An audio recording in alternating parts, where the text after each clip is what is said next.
സഭ അന്നു കണ്ട ശക്തി വൈഭവം ഭൂവി പുത്രൻ തന്ന ക്രിസ്തുയായി തീരട്ടെ.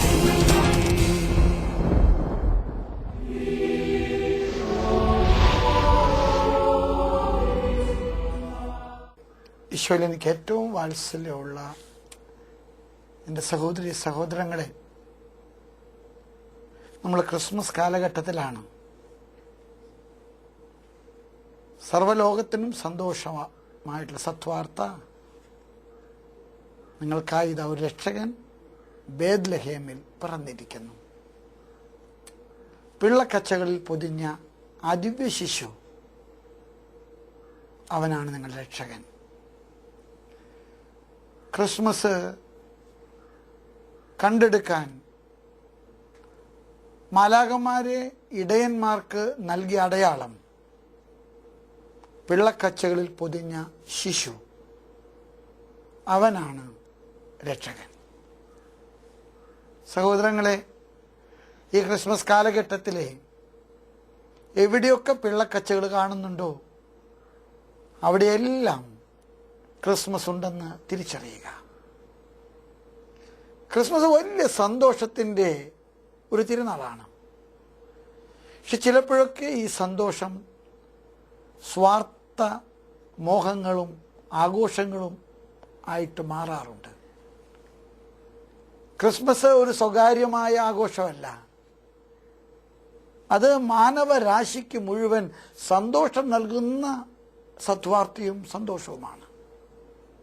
അതുകൊണ്ട് ഞാൻ വ്യക്തിപരമായിട്ട് ക്രിസ്മസിൻ്റെ സന്തോഷം ആർഭാടങ്ങളിലും ആഘോഷങ്ങളിലും അനുഭവിക്കുന്നതാണ് ക്രിസ്മസ് എന്ന് നിങ്ങൾ ധരിക്കരുത്. നിങ്ങളുടെ ചുറ്റും കാണുന്ന എല്ലാ കാലിത്തൊഴുത്തുകളും ക്രിസ്മസിൻ്റെ സന്തോഷത്തിലേക്ക് നിങ്ങളെ ക്ഷണിക്കുന്നു. നിങ്ങൾ കണ്ടുമുട്ടുന്ന കീറിപ്പറഞ്ഞ വസ്ത്രങ്ങളുടുത്ത സർവ ഭാഗ്യഹീനരും അത് ക്രിസ്മസിൻ്റെ പുത്തൻ ആവിഷ്കാരമാണ്. സഹനങ്ങളുടെ നടുവിലൂടെ കടന്നു പോകുന്ന ബാഹ്യഹീനരായുള്ള സർവ്വ മനുഷ്യരും ക്രിസ്മസ് എൻ്റെയും നിങ്ങളുടെയും മുൻപിൽ ഉയർത്തുന്ന വെല്ലുവിളി, ഞാൻ എങ്ങനെ എൻ്റെ സഹോദരനെ ക്രിസ്മസിൻ്റെ സന്തോഷമാകും എന്നാകട്ടെ.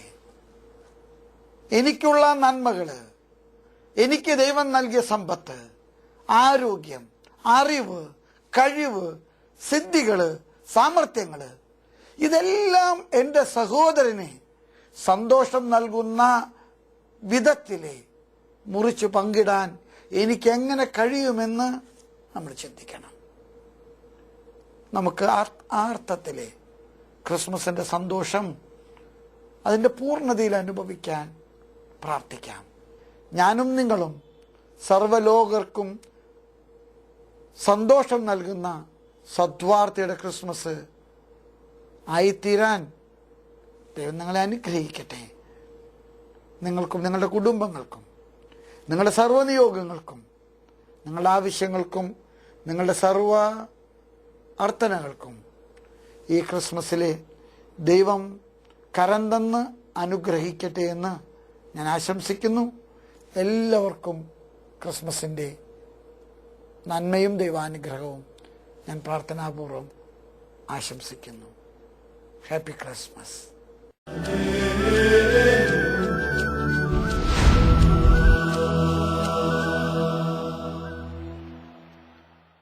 ഹല്ലേലൂയ. ദൈവവചനം സ്വീകരിക്കുവാനായി കടന്നു വന്നിരിക്കുന്ന നിങ്ങൾക്കെല്ലാവർക്കും നമ്മുടെ കർത്താവായ യേശുക്രിസ്തുവിന്റെ സ്നേഹവും സമാധാനവും ആശംസിക്കുകയാണ്. 118-ാം സങ്കീർത്തനം 15-ാം തിരുവചനത്തിൽ ഇപ്രകാരം വചനം പ്രഖ്യാപിക്കുകയാണ്: നീതിമാന്മാരുടെ കൂടാരങ്ങളിൽ ജയത്തിന്റെ ഘോഷമുയരുന്നു. നമ്മുടെ ഓരോരുത്തരുടെയും കുടുംബങ്ങളെ കുറിച്ചുള്ള കർത്താവിന്റെ പദ്ധതി ഇതാണ്.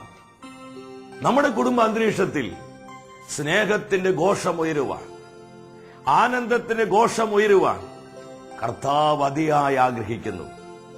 പ്രിയ ദൈവമക്കളെ, കർത്താവ് നൽകിയ വചനം നമ്മുടെ ജീവിതങ്ങളിലേക്ക് സ്വീകരിച്ചുകൊണ്ട് നമ്മൾ അല്പസമയം പാടി ആരാധിക്കാൻ പോവുകയാണ്.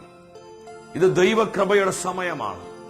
ഒരു പുതിയ ജീവിതം, ഒരു പുതിയ അഭിഷേകം, ഒരു പുത്തൻ ശക്തി കർത്താവ് ഈ സ്തുതി ആരാധനയിലൂടെ നമ്മളിലോട്ട് കൊണ്ടുവരികയാണ്. നമുക്കൊന്ന് ചേർന്ന് കരമടിച്ച് കർത്താവിനെ പാടി ആരാധിക്കാം. ഹല്ലേലൂയ. പരിശുദ്ധാത്മാവേ, ഞങ്ങളുടെ കുടുംബങ്ങളിലേക്ക് വരണമേ. പുതിയ അഭിഷേകം നൽകണമേ, പുതിയ കൃപ നൽകണമേ. പുതിയൊരു ജീവിതമിനി ഞങ്ങൾ പണിയും ദൈവകൃപയാലേ. പരസ്പരം നോക്കിയത് പങ്കുവെച്ച് പുഞ്ചിരിച്ചോട് പാടി ആരാധിച്ച് ദൈവകൃപയാലേ കർത്താവെന്നും വാഴുന്ന ഭവനമൊരുക്കിയിടും ഞങ്ങൾ സ്വർഗമൊരുക്കിയിടും.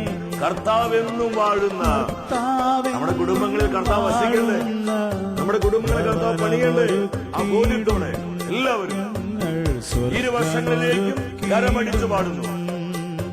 സ്നേഹത്തിൽ പറഞ്ഞിടും, സ്നേഹത്തോടെ നൽകിടും, സ്നേഹത്തോടെയല്ലാതെ പെരുമാറുകയില്ല.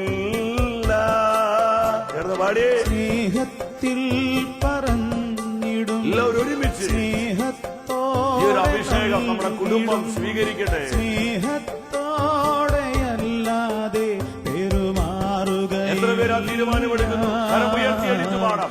പുതിയൊരു ജീവിതമിനി ഞങ്ങൾ പണിയും ദൈവകൃപയാലേ. പുതിയൊരു ജീവിതം അഭിഷേകം ചെയ്യണമേ, പണിയും ദൈവകൃപയാലേ. കർത്താവെന്നും വാഴുന്ന ഭവനമൊരുക്കിയിടും ഞങ്ങൾ സ്വർഗമൊരുക്കിയിടും. അല്പം കൂടി സ്വരം ഉയർത്തി പാടിയേ. ഹല്ലേലൂയ. അഭിഷേകം നൽകണമേ. ഭവനമൊരുക്കിയിടും ഞങ്ങൾ സ്വർഗമൊരുക്കിയിടും, ഞങ്ങൾ സ്വർഗമൊരുക്കിയിടും, ഞങ്ങൾ ഇരു കരങ്ങളും പരിപൂർണ്ണമോ ഉയർത്തിപ്പിടിച്ച് പരിശുദ്ധാത്മാവിനെ വിളിച്ച് പ്രാർത്ഥിക്കേ. പരിശുദ്ധാത്മാവേ, ഞങ്ങളുടെ കുടുംബങ്ങളിലേക്ക് വരണമേ. ഞങ്ങളുടെ കുടുംബം നേരിടുന്ന എല്ലാ തകർച്ചകളിലേക്ക് വരണമേ. ഞങ്ങളുടെ കുടുംബത്തിന്റെ എല്ലാ പ്രതിസന്ധികളിലേക്കും വേദനകളിലേക്കും പ്രതിബന്ധങ്ങളിലേക്കും പരിശുദ്ധാത്മാവേ വരണമേ. സകല അശുദ്ധികൾ ഞങ്ങളുടെ കുടുംബങ്ങളെ വിശുദ്ധീകരിക്കണമേ. പരിശുദ്ധാത്മാവേ, കർത്താവ് വസിക്കുന്ന കുടുംബമായി ഞങ്ങളുടെ കുടുംബങ്ങളെ രൂപാന്തരപ്പെടുത്തണമേ. Hallelujah, hallelujah. കരങ്ങൾ ഉയർത്തി അതരം തുറന്ന് യേശുവിനെ വിളിക്കുന്നു. യേശുവേ, യേശുവേ, ഞങ്ങളുടെ കുടുംബം മുഴുവനെയും വിശുദ്ധീകരിക്കണമേ. കുടുംബ ബന്ധങ്ങളെ വിശുദ്ധീകരിക്കണമേ. കുടുംബ അന്തരീക്ഷത്തെ അഭിഷേകം ചെയ്യണമേ. ഹല്ലേലൂയ, ഹല്ലേലൂയ, ഹല്ലേലൂയ. എല്ലാ മക്കളും ഹൃദയം തുറന്ന് വിശ്വസിച്ച് യേശു നാമത്തെ വിളിച്ച് പ്രാർത്ഥിക്കുന്നു. ഇത് കൃപയുടെ സമയം, അത്ഭുതത്തിന്റെ സമയം, കർത്താവ് ഇടപെടുന്ന സമയം. വിളിച്ചു പ്രാർത്ഥിക്കും മക്കളെ. യേശുവേ, ഹല്ലേലൂയ, ഹല്ലേലൂയ, ഹല്ലേലൂയ, ഹല്ലേലൂയ, ഹല്ലേലൂയ. കുടുംബങ്ങളിൽ, കുടുംബ ബന്ധങ്ങളിൽ ആധിപത്യം പുലർത്തുന്ന നാരകീയ സ്വാധീനങ്ങൾ, നാരകീയ ശക്തികൾ, പൈശാചിക ആധിപത്യങ്ങൾ, സാത്താൻ അടിസ്ഥാനങ്ങൾ പരിശുദ്ധാത്മാവിന്റെ അഭിഷേക അഗ്നിയാൽ നിർവീര്യമാകട്ടെ. ഹല്ലേലൂയ, ഹല്ലേലൂയ, ഹല്ലേലൂയ, ഹല്ലേലൂയ. അഭിഷേകം ഒഴുകട്ടെ, ഒഴുകട്ടെ. കർത്താവ് ഞങ്ങളുടെ കുടുംബങ്ങൾ അവിടുന്ന് പണിയണമേ. ഞങ്ങളുടെ മക്കൾ അവിടുന്ന് പണിയണമേ. ഞങ്ങളുടെ മാതാപിതാക്കളെ ദൈവ സ്നേഹത്താൽ പണിയണമേ. ഞങ്ങളുടെ ജീവിത പങ്കാളിയെ ദൈവ കൃപയാൽ പണിയണമേ. പരസ്പരം സ്നേഹിക്കുന്ന, പരസ്പരം മനസ്സിലാക്കുന്ന, പരസ്പരം അംഗീകരിക്കുന്ന, പരസ്പരം പ്രാർത്ഥിക്കുന്ന അനുഗ്രഹീത കുടുംബമായി ഞങ്ങളുടെ കുടുംബങ്ങളെ കരം നീട്ടി അഭിഷേകം ചെയ്യണമേ. Bless, bless, bless Lord. Hallelujah, hallelujah. ഞങ്ങളുടെ കുടുംബങ്ങൾ സ്നേഹത്തിന്റെ കുടുംബമായി, പങ്കുവെക്കലിന്റെ കുടുംബമായി, പ്രാർത്ഥനയുടെ കുടുംബമായി, ദൈവിക പരിശുദ്ധിയുടെ കുടുംബമായി രൂപപ്പെടട്ടെ, രൂപപ്പെടട്ടെ. Lord, bless, bless, bless. നസ്രസിലെ തിരുകുടുംബം പോലെ ഞങ്ങളുടെ കുടുംബങ്ങൾ കർത്താവെ അങ്ങ് ഉയർത്തണമേ. പരിശുദ്ധ അമ്മേ, ഞങ്ങളുടെ അമ്മേ, ഞങ്ങളുടെ കുടുംബങ്ങൾക്ക് വേണ്ടി പ്രാർത്ഥിക്കണമേ. ആമേൻ. ഹല്ലേലൂയ. പ്രിയ ദൈവമക്കളെ, വളരെ വലിയ ആനന്ദത്തോടെ കർത്താവിന്റെ വചനത്തിന്റെ മുൻപിൽ നമുക്കായിരിക്കാം. നമുക്കറിയാം, ഈ ആധുനിക കാലഘട്ടം നേരിടുന്ന ഏറ്റവും വലിയ വെല്ലുവിളി എന്ന് പറയുന്നത് സാമ്പത്തിക തകർച്ചകളല്ല, പകർച്ചവ്യാധികളോ അല്ലെങ്കിൽ മറ്റു പല വിധത്തിലുള്ള വിഷയങ്ങളൊന്നുമല്ല, കുടുംബ ബന്ധങ്ങളുടെ തകർച്ചയാണ്. ഇന്ന് പിശാച് കുടുംബങ്ങളിലേക്ക് നുഴഞ്ഞു കയറി കുടുംബങ്ങളെ തകർത്ത് കുടുംബ ബന്ധങ്ങളെ നശിപ്പിച്ചുകൊണ്ടിരിക്കുക. കാരണം നമുക്കൊക്കെ അറിയാം, സഭയുടെ അടിസ്ഥാനം കുടുംബമാണ്. ഒരു രാജ്യത്തിന്റെ നിലനിൽപ്പ് കുടുംബത്തെ ആശ്രയിച്ചാണ്. ഒരു സമൂഹത്തിന്റെ വളർച്ച കുടുംബത്തോടുള്ള ബന്ധത്തിലാണ്. അതുകൊണ്ട് തന്നെ മറ്റേത് കാലഘട്ടത്തേക്കാൾ ഉപരി ഇന്ന് പിശാച് കുടുംബങ്ങളെ തകർത്തുകൊണ്ടിരിക്കുകയാണ്. എന്നാൽ ദൈവമക്കളെ, ക്രൈസ്തവ കുടുംബങ്ങളെ കുറിച്ചുള്ള കർത്താവിന്റെ പദ്ധതി എന്താണ്? നമ്മുടെ ഓരോരുത്തരുടെ കുടുംബങ്ങളെ കുറിച്ച് കർത്താവിന്റെ സ്വപ്നം എന്താണ്? എന്താണ് കർത്താവ് ആഗ്രഹിക്കുന്നത്? കത്തോലിക്ക സഭയുടെ മതബോധനം പഠിപ്പിക്കുന്നു ക്രൈസ്തവ കുടുംബത്തെക്കുറിച്ച്. 2204 ഖണ്ഡികയിൽ CCCയിൽ നമുക്ക് വളരെ വ്യക്തമായി കാണാനായിട്ട് കഴിയും. ക്രൈസ്തവ കുടുംബം സഭാത്മക കൂട്ടായ്മയുടെ സവിശേഷമായ ഒരു പ്രദർശനവും സാക്ഷാത്കാരവുമാണ്. ഇക്കാരണത്താൽ അത് ഗാർഹിക സഭ എന്ന് വിളിക്കപ്പെടണം. അത് വിശ്വാസത്തിന്റെയും പ്രത്യാശയുടെയും സ്നേഹത്തിന്റെയും ഒരു സമൂഹമാണ്.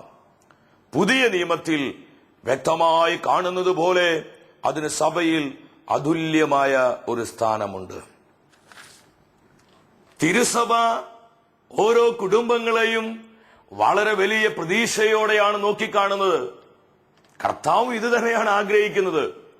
അപ്പോസ്തല പ്രവർത്തനങ്ങൾ 3-ാം അധ്യായം 25-ാം വചനത്തിൽ നമ്മുടെ പൂർവ്വപിതാവായ അബ്രഹാമിനുള്ള ബന്ധത്തിൽ കർത്താവ് സംസാരിക്കുകയാണ്. നിങ്ങൾ പ്രവാചകന്മാരുടെയും നമ്മുടെ പിതാക്കന്മാർക്ക് ദൈവം ചെയ്ത ഉടമ്പടിയുടെയും സന്താനങ്ങളാണ്. അവിടുന്ന് അബ്രഹാമിനോട് അരുളി ചെയ്തു, ഭൂമിയിലെ എല്ലാ കുടുംബങ്ങളും നിന്റെ സന്തതി വഴി അനുഗ്രഹീതമാകും. നമ്മുടെ കുടുംബങ്ങളെ കുറിച്ചുള്ള കർത്താവിന്റെ ആഗ്രഹം എന്താണെന്ന് ഈ തിരുവചനത്തിലൂടെ പരിശുദ്ധാത്മ വെളിപ്പെടുത്തുകയാ. പ്രിയ ദൈവമക്കളെ, നമ്മുടെ കുടുംബങ്ങൾ സഭയ്ക്കും ലോകത്തിനും അനുഗ്രഹമായി മാറുവാൻ കർത്താവ് അതിയായി ആഗ്രഹിക്കുകയാണ്. അബ്രഹാമിനോട് പറഞ്ഞു, അബ്രഹാമേ, നിന്റെ സന്തതി വഴി ലോകത്തിലുള്ള സകല കുടുംബങ്ങളും അനുഗ്രഹിക്കപ്പെടും. നാം തിരുവചനത്തിലോട്ട് വരിക. കർത്താവാണ് കുടുംബത്തെ സ്ഥാപിച്ചത്. ദൈവം സ്ഥാപിച്ച ഒന്നാമത്തെ ഘടകം കുടുംബമാണ്. ഉൽപ്പത്തിയുടെ പുസ്തകം 2-ാം അധ്യായം 21-22 വചനങ്ങളിലൊക്കെ കാണാൻ പറ്റും. കർത്താവാണ് കുടുംബത്തെ സ്ഥാപിച്ചത്. കർത്താവ് സ്ഥാപിച്ച ആദ്യത്തെ ഘടകം കുടുംബമാണ്. എങ്കിൽ കുടുംബത്തെ കർത്താവ് സ്ഥാപിച്ചപ്പോൾ കർത്താവ് എന്താണ് ഉദ്ദേശിക്കുന്നത്? മലാക്കി പ്രവാചകന്റെ പുസ്തകം 2-ാം അധ്യായം 15-ാം വചനത്തിൽ വചനം വെളിപ്പെടുത്തുകയാണ്.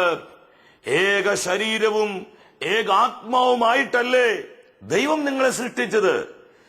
ദൈവഭക്തരായ സന്തതികളെ അല്ലാതെ എന്താണ് കർത്താവ് ആഗ്രഹിക്കുന്നത്? വാഹമെന്ന കുദാശയുടെ കുടുംബ സ്ഥാപനത്തിന്റെ ദൈവിക ഉദ്ദേശം ഇതാണ്. ദൈവഭയമുള്ള ദൈവഭക്തരായ തലമുറകളെ നമ്മൾ കർത്താവിന് നൽകുക എന്നുള്ളതാണ്. നമ്മുടെ കുടുംബങ്ങളിലൂടെ ഇത് സംഭവിക്കണം.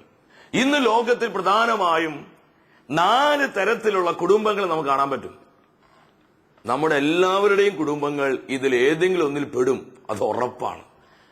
ഒന്നാമത്തെ കുടുംബം ആഹാബ് ജസബേൽ ദമ്പതികളുടെ കുടുംബമാണ്.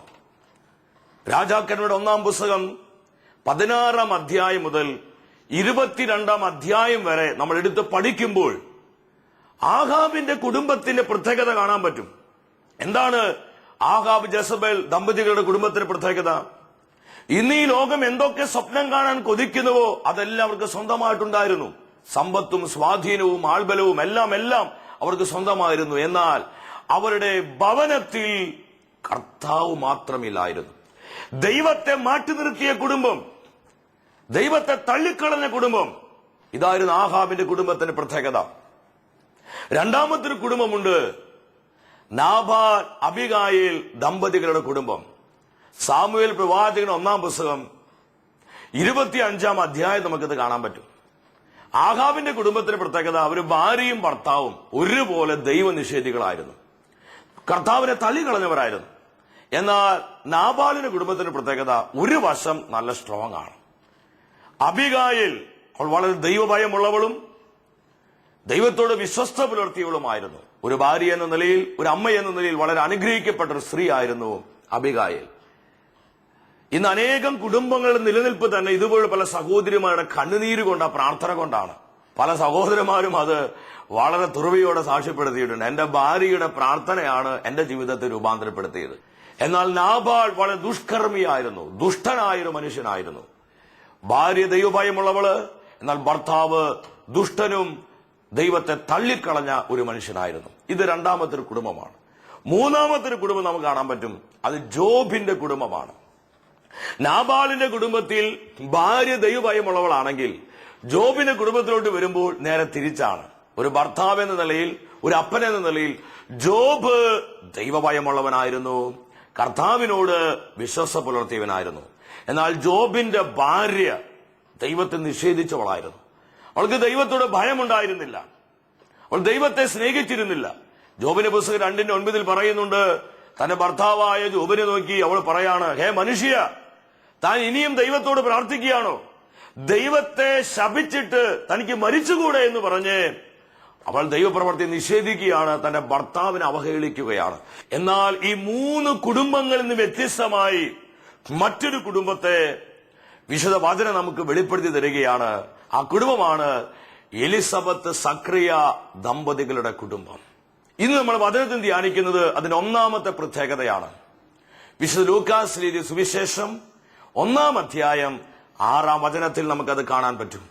ദൈവത്തിന്റെ വചനപ്രകാരം പ്രഖ്യാപിക്കുന്നു, അവർ ദൈവത്തിന്റെ മുൻപിൽ നീതിനിഷ്ഠരും കർത്താവിന്റെ കൽപ്പനകളും പ്രമാണങ്ങളും കുറ്റമറ്റ വിധം അനുസരിക്കുന്നവരുമായിരുന്നു. ഈ വചനത്തിലൂടെ പരിശുദ്ധാത്മാവെ പഠിപ്പിക്കുകയാണ്, അവർ ആരാണ്? ഈ അവർ സക്രിയായും എലിസബത്തും അവർ ഒരുമിച്ച് പ്രാർത്ഥിച്ചു, അവർ ഒരുമിച്ച് വിശുദ്ധിയോടെ ജീവിച്ചു, അവർ ഒരുമിച്ച് പങ്കുവെച്ചു, അവർ ഒരുമിച്ച് ആരാധിച്ചു, അവർ എപ്പോൾ ഒരുമിച്ചായിരുന്നു. ഒരുമിച്ച് അവർ കുടുംബ ജീവിതത്തിന്റെ വിജയം ഇവിടെയാണ്.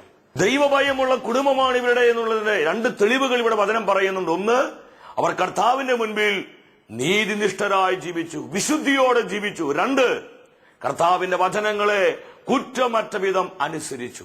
ഞാൻ നിങ്ങളുടെ സ്നേഹത്തോടെ ചോദിക്കട്ടെ, എന്താണ് ഈ ദൈവഭയം എന്ന് പറയുന്നത്? ദൈവഭയത്തിന്റെ പ്രധാനമായ 2 ലക്ഷണങ്ങൾ, അടയാളങ്ങൾ എന്താണെന്ന് ഈ വചനത്തിലൂടെ തന്നെ പരിശുദ്ധാത്മ പഠിപ്പിക്കുക. ഞാൻ ചിലരെ കണ്ടിട്ടുണ്ട്, അവർ ആ സമയത്താണ് വളരെ ശക്തമായിട്ട് ഇടിവെട്ടുമ്പോൾ ആ സമയത്ത് അവർ പെട്ടെന്ന് കുരിശ് വരയ്ക്കും. ഇത് ദൈവഭയാണോ? ഇത് ദൈവഭയാണോ? ഇത് ദൈവഭയമല്ല, ഇത് ഇടിവെട്ടിനോടുള്ള ഭയമാണ്. എന്നാൽ ദൈവഭയം എന്താ? അത് വിശുദ്ധ ജീവിതമാണ്. കർത്താവിന്റെ മുൻപിൽ, നമുക്ക് നാട്ടുകാരുടെ മുൻപിലൊക്കെ നല്ലവരായിട്ട് ചമയാം, വീട്ടുകാരുടെ മുൻപിലും നല്ലവരായിട്ടൊക്കെ നമുക്ക് അഭിനയിക്കാം. എന്നാൽ സർവജ്ഞാനിയായ 1000 സൂര്യനേക്കാൾ തേജസ്സുള്ള കണ്ണുകളുള്ള, ഒന്നുപോലും മറഞ്ഞിരിക്കാത്ത കർത്താവിന്റെ മുൻപിൽ വിശുദ്ധിയോടെ ജീവിക്കുന്നു പറയുന്നതാണ് ദൈവമക്കളെ യഥാർത്ഥ ദൈവഭയമെന്ന് ദൈവത്തിന്റെ വിശുദ്ധ വചനം പഠിപ്പിക്കുകയാണ്. അവർ കർത്താവിന്റെ ദൃഷ്ടിയിൽ, കർത്താവിന്റെ കൺമുൻപിൽ അവർ നീതിയോടെ ജീവിച്ചു. കർത്താവ് പണിയുന്ന കുടുംബത്തിന്റെ പ്രത്യേകത ഇതാ. ഒരു അപ്പൻ എന്ന നിലയിൽ, ഒരു അമ്മ എന്ന നിലയിൽ, ഒരു ഭാര്യ എന്ന നിലയിൽ, ഒരു ഭർത്താവ് എന്ന നിലയിൽ, ഒരു മകൻ എന്ന നിലയിൽ, ഒരു മകൾ എന്ന നിലയിൽ ഇന്ന് നമ്മൾ കർത്താവിന്റെ മുൻപിൽ എങ്ങനെയാ കഴിയുന്നത്? ഒരു കാര്യം ഞാൻ നിങ്ങളോട് പറയട്ടെ, നമ്മുടെ മേൽ കർത്താവിന്റെ കണ്ണുകളുണ്ട് എന്നുള്ള കാര്യം നമ്മൾ മറന്നു പോകരുത്. അവർ വിശുദ്ധ ജീവിതം നയിച്ചു. ദൈവഭയമുള്ള കുടുംബത്തിൽ നിന്നാണ് ദൈവഭയമുള്ള മക്കൾ ജനിക്കുന്നത്. നമ്മൾ വചനത്തിലൂടെ പഠിച്ചതാണ്. എന്തിനാണ് കർത്താവ് വിവാഹമെന്ന് കുദാശ സ്ഥാപിച്ചത്? ഓരോ കുടുംബത്തെയും ഈ ഭൂമിയിൽ എന്തിനാ കർത്താവ് ആക്കി വെച്ചിരിക്കുന്നത്? സ്വർഗത്തിന് ചെറിയ പതിപ്പുകളായി മാറാനാ. ഇന്ന് തിരുസഭയിലെ വലിയൊരു വിശുദ്ധയാണ് വിശുദ്ധ കൊച്ചു ത്രേസ്യ. സ്വർഗത്തിന്റെ ആനന്ദമാണ് കൊച്ചു ത്രേസ്യ. സെലി ഗോരിൻ എന്ന് പറയുന്ന കൊച്ചു ത്രേസ്യയുടെ അമ്മ.